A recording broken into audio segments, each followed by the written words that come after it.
Bismillahirrahmanirrahim. Assalamualaikum warahmatullahi wabarakatuh. Perkenalkan, kami dari kelompok 3 akan mempresentasikan hasil diskusi kami mengenai pengembangan media berbasis gamifikasi studi mata pelajaran Geografi kelas 11 yang beranggotakan Nita Nurmala Permata Dewi, Elsa Aulia Marta, Muhammad Basit, Neila Jaki Hanifah, Ade Suradi, Revi Meliawati, Indah Afeliani.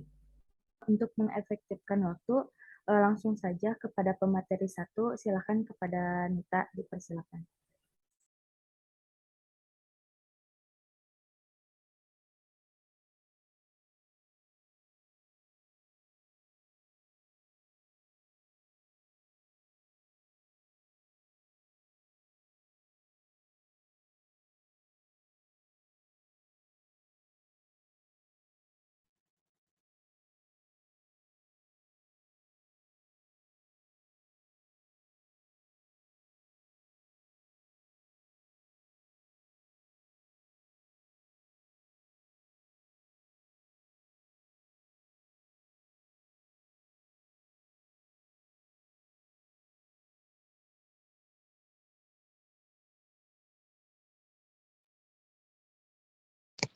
Baik, terima kasih kepada moderator yang telah mempersilahkan waktunya kepada saya. Di sini saya izin menjelaskan terkait media yang berbasis gamifikasi, di mana gamifikasi merupakan suatu pendekatan atau media yang digunakan dalam proses pembelajaran dengan elemen-elemen yang ada di dalamnya, dengan tujuan untuk memotivasi peserta didik dalam proses pembelajarannya sehingga proses pembelajaran bisa lebih efektif dan efisien.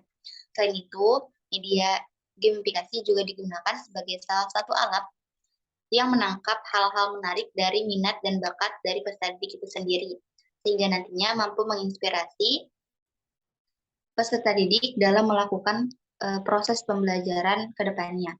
Lalu, media gamifikasi juga digunakan menggunakan unsur-unsur mekanik game yang nantinya memberikan suatu solusi dalam suatu prakteknya dengan cara membangun ketertarikan pada kelompok tertentu. Jadi, dalam proses pembelajarannya, peserta didik memiliki suatu motivasi dan dorongan untuk melakukan proses pembelajaran yang lebih baik. Boleh di next slide. Baik, di sini ada beberapa pendapat menurut para ahli. Di sini kami mengambil 3 pendapat. Yang pertama, menurut Pratomo pada tahun 2018, beliau menyebutkan bahwa gamifikasi adalah suatu proses pengimplementasian beberapa unsur yang terdapat pada game, seperti hal-hal konteks dan tujuan, memotivasi, dan mampu meningkatkan keterlibatan penggunanya. Sehingga nantinya peserta didik itu adanya suatu dorongan atau motivasi yang mampu meningkatkan keterlibatan atau partisipasi peserta didik dalam proses pembelajaran. Yang kedua, menurut KPP atau KAP pada tahun 2012, bahwa gamifikasi adalah sebuah konsep yang menggunakan dinamika dengan berbasis permainan, di mana permainan ini akan berpikir dan estetika untuk mengikat orang-orang, tindakan mempromosikan, memotivasi pembelajaran, dan menyelesaikan sebuah masalah.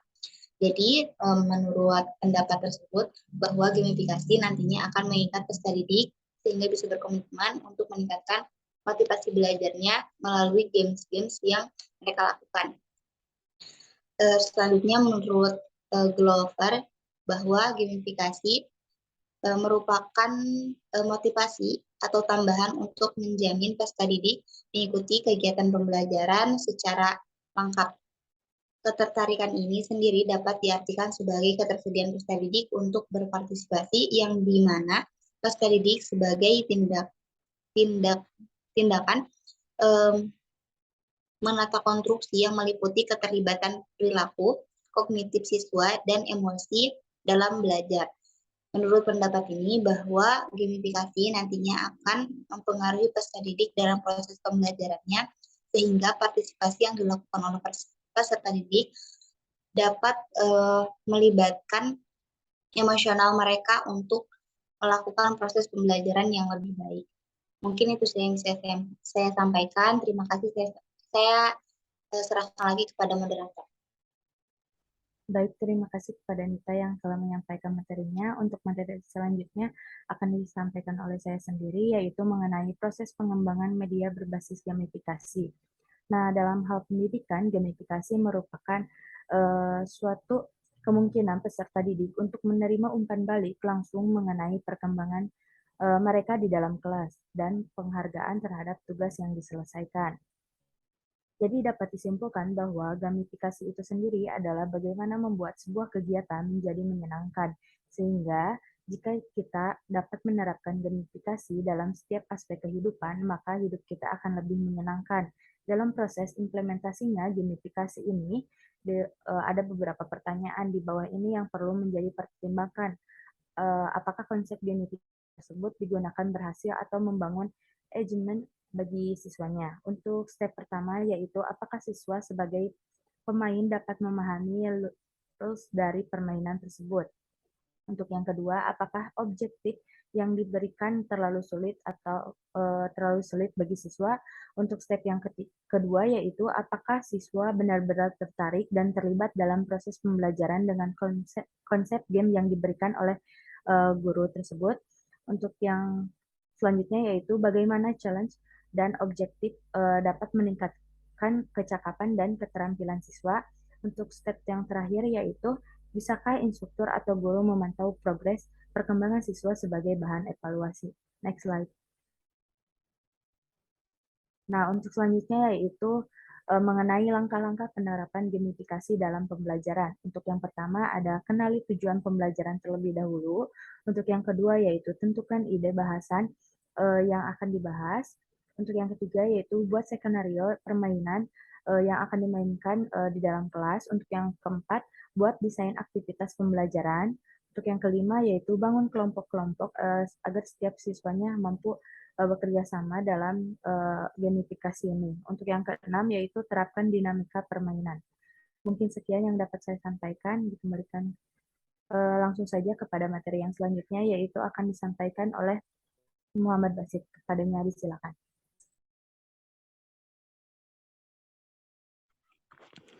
Terima kasih. Untuk selanjutnya yaitu merupakan langkah-langkah untuk melakukan gamifikasi dalam pembelajaran. Nah, untuk langkah-langkah ini ada 15 langkah ya.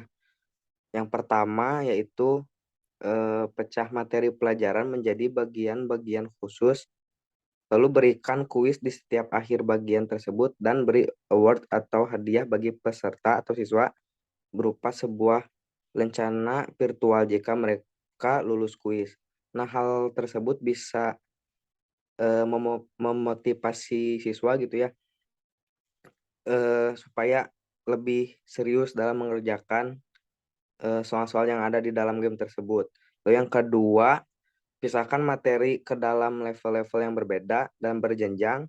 Jadi seiring dengan kemajuan belajarnya siswa mendapat lencana dan level atau jenjang yang lebih tinggi terbuka sehingga mereka dapat belajar materi yang baru. Nah, hal tersebut bisa kita jadikan sebuah tantangan kepada siswa yang nantinya mengerjakan karena lencana-lencana yang ada di game tersebut tidak semuanya didapatkan dengan mudah gitu. Jadi ada beberapa hal yang memang menjadi sulit atau ya begitulah. Untuk selanjutnya yaitu catat skor yang didapat di setiap bagian. Hal ini dimaksudkan agar siswa fokus pada peningkatan skor mereka secara keseluruhan. Nah, untuk skor tersebut nanti kita dapat mengetahui gitu, apakah si siswa ini memahami tentang materi yang kita berikan atau tidak, begitu. Lalu untuk langkah-langkah selanjutnya akan dijelaskan oleh rekan saya. Saya kembalikan ke moderator. Baik, terima kasih atas pemaparannya. Untuk materi selanjutnya itu akan disampaikan oleh Naila. Kepadanya disilakan. Baik, terima kasih. Yang berikutnya yaitu proses yang keempat, memberikan balasan reward seperti rencana, sertifikat, achievement, pencapaian, dan yang bisa dipajang. Jadi mereka itu setelah mendapatkan hadiah atau reward itu merasa bangga atas dirinya yang telah memiliki pencapaian. Kemudian yang kelima yaitu buatlah jenjang atau level sensitif terhadap tanggal atau waktu sehingga mereka harus mengecek setiap hari, setiap minggu atau setiap bulan untuk mendapatkan tantangan baru. Nah, kemudian yang keenam, buatlah kelompok tugas sehingga siswa dapat berkolaborasi bersama untuk menyelesaikan proyek yang baru. Next slide.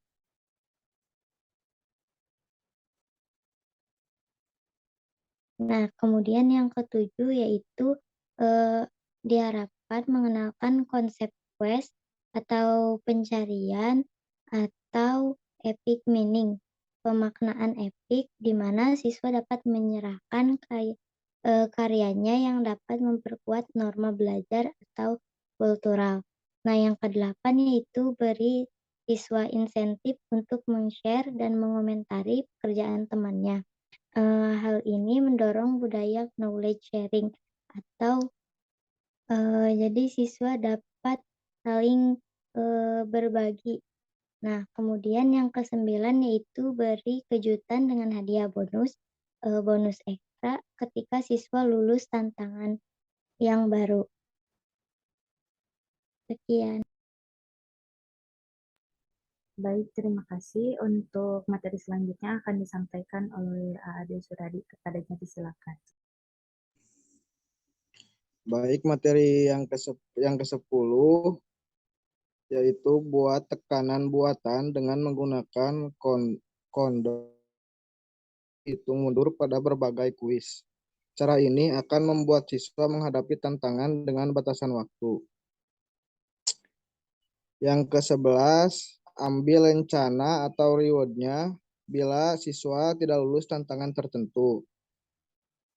Yang ke-12, buat role playing atau skenario percabangan dalam e-learning yang tak terbatas atau bisa diulangi sehingga jika tantangan tidak terlewati, siswa harus mencari solusinya. Next.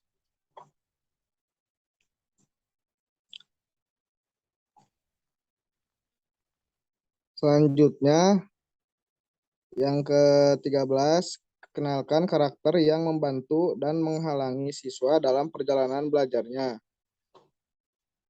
Yang ke-14, berikan siswa fasilitas agar mereka bisa menciptakan atau memilih sebuah karakter untuk bermain selama pembelajaran.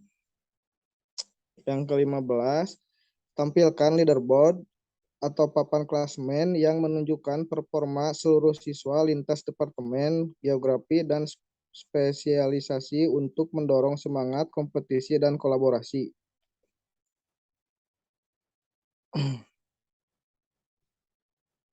Selanjutnya akan dijelaskan. Baik, terima kasih. Untuk materi selanjutnya akan disampaikan oleh Reti. Kepadanya disilakan.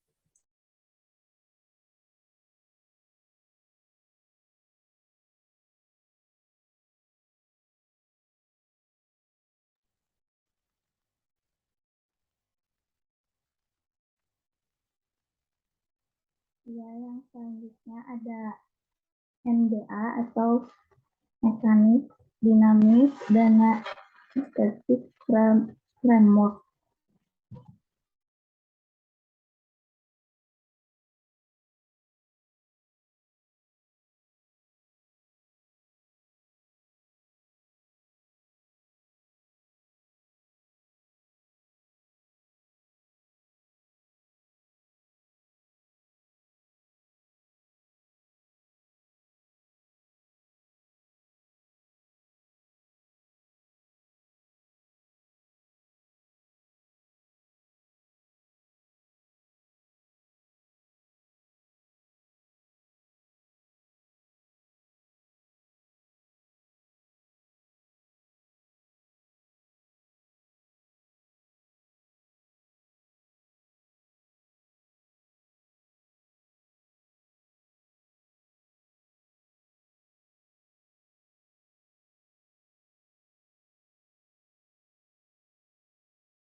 Mungkin repeat terkendala jaringan. Silakan kepada Indah untuk membantu untuk memaparkan materi.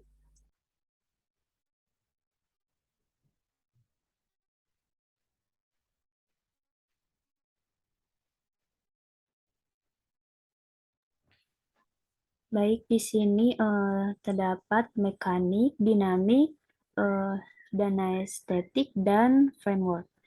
Nah, mekanik ini merupakan komponen yang mampu menggerakkan pemain untuk melakukan suatu aksi atau poin, level, leaderboard, badges, challenge atau quest, dan onboarding. Kemudian ada dinamik, yaitu merupakan interaksi pemain dengan mekanik itu sendiri. Nah, dinamik ini menentukan apa yang terjadi dengan pemain ketika mekanik bekerja.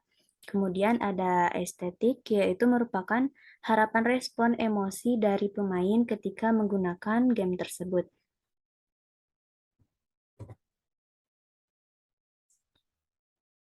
Selanjutnya di sini ada bagian dari evaluasi penerapan media berbasis gamifikasi. Di sini menggunakan white box texting. Nah, pada penerapannya media yang digunakan menggunakan game Woodward. Nah, game yang telah dibuat ini selanjutnya diuji melalui teknik pengujian perangkat lunak menggunakan pengujian white box testing ini.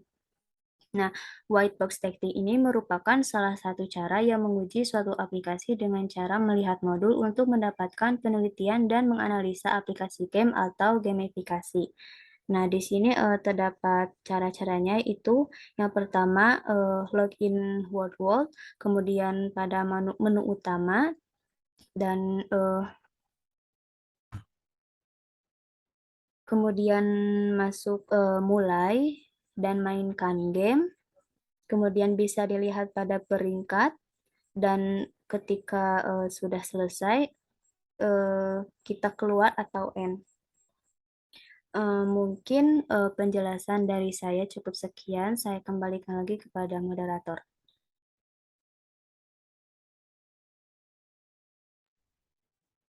Baik, mungkin sekian presentasi yang dapat kelompok kami sampaikan. Mungkin kesimpulan dari presentasi kali ini yaitu gamifikasi adalah sebuah pendekatan pada pembelajaran yang menggunakan elemen-elemen yang terdapat pada game dengan tujuan untuk memotivasi siswanya dalam proses pembelajaran. Nah, jadi seperti halnya pembuatan media pembelajaran berbasis gamifikasi ini menggunakan modul yang sangat mudah untuk dilakukan oleh pendidik dikarenakan banyaknya contoh hasil kreasi pendidik. Yang lainnya membuat game interaktif modul dapat digunakan dalam setiap pembelajaran. Mungkin sekian yang dapat saya sampaikan. Sekian dan terima kasih. Wassalamualaikum warahmatullahi wabarakatuh. Waalaikumsalam warahmatullahi wabarakatuh.